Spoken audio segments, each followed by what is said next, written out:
Мизеријата на криминално-рекетарската банда на СДСМ предводена од Заев продолжува.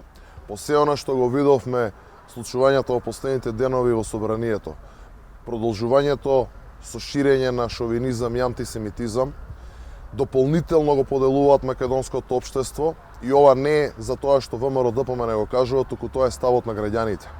Денес сме во посета на општината Чешиново Облешево, ги посетивме населените места Соколарци и Облешево, разговаравме со граѓаните, разговаравме со земјоделците пред се.